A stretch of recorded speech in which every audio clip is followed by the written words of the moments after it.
प्रधानमंत्री नरेंद्र मोदी अपने 6 दिवसीय दौरे के दौरान इंडोनेशिया के बाद ऑस्ट्रेलिया पहुंचे, जहां ऑस्ट्रेलिया के मेलबर्न में प्रधानमंत्री मोदी ने भारत ऑस्ट्रेलिया सीईओ फोरम और इकोनॉमिक रोडमैप बिजनेस रिसेप्शन में हिस्सा लिया। पीएम ने कहा, दुनिया अभी अनिश्चित सप्लाई चेन्स के रुकावट और ऊर्जा संकट के दौर से गुजर रही है। ऐसे में भारत ऑस्ट्रेलिया का भरोसेमंद साझेदार के तौर पर आगे बढ़ना स्वाभाविक और जरूरी है। साथ ही उन्होंने कहा, हमारे बीच व्यापार निवेश का दायरा बड़ा है, साझेदारी के साथ आगे बढ़ेंगे। दोनों देशों को नए बाजार मिलेंगे जिससे लाभ पहुंचेगा। रक्षा सुरक्षा जैसे मुद्दों पर हम मजबूत होंगे।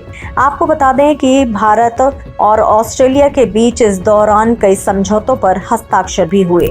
महाराष्ट्र में रह रहकर मराठी भाषा का मुद्दा उठता रहा है और अब एक बार फिर से महाराष्ट्र के परिवहन मंत्री प्रताप सरनाईक ने बुधवार को चेतावनी देते हुए टैक्सी और ऑटो रिक्शा चालकों को याद दिलाया कि अगर वो मराठी भाषा का टेस्ट पास नहीं कर पाते हैं तो 16 अगस्त से उनकी लाइसेंस रद्द किए जा सकते हैं। महाराष्ट्र परिवहन विभाग ने सभी गैर मराठी ऑटो रिक्शा और टैक्सी चालकों के लिए कामकाज लायक मराठी सीखने के लिए 15 अगस्त तक का समय दिया है और अब इसी बात को दोहराते हुए उन्होंने सभी को चेताया। भारत के 12 राज्य आसमानी आफत यानी कि बारिश के कहर से परेशान हैं। कहीं बादल फटने तो कहीं चट्टान खिसकने और कहीं बिल्डिंग गिरने से किसी की मौत तो किसी के घायल होने की खबर है। अब जो खबर आ रही है वो है महाराष्ट्र में आज कई जगहों पर बारिश का अलर्ट जारी है और कई जगहों पर भरा हुआ पानी अब तक नहीं हटा है। इसमें भिवंडी भी शामिल है जहां पानी भरा हुआ है। वहीं रायगढ़ में पानी भरे होने के चलते 3000 एलपीजी सिलेंडर बह गए और नासिक के त्र्यंबकेश्वर मंदिर के आसपास भरा हुआ पानी अब तक नहीं हटा है।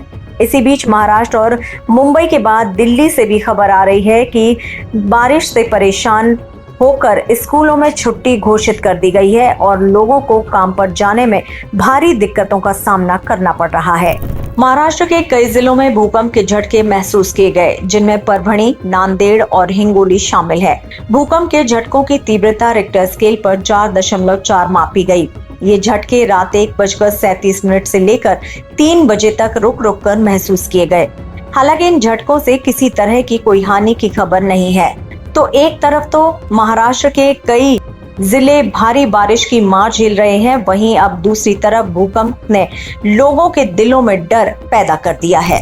अमेरिका और ईरान एक दूसरे पर युद्ध को तैयार हैं। ईरान के 8 शहरों पर लगातार अमेरिका ने हमला कर बम बरसाए, जिनमें जस्के, बुशहर, अबू मूसा, केशव द्वीप और बंदर अब्बास शामिल हैं। तो वहीं दूसरी ओर ईरान का भी जबरदस्त पलटवार देखने को मिला। ईरान ने बहरीन के मनामा में अमेरिकी नौसेना के मुख्यालय के पास बैलिस्टिक मिसाइल दागी।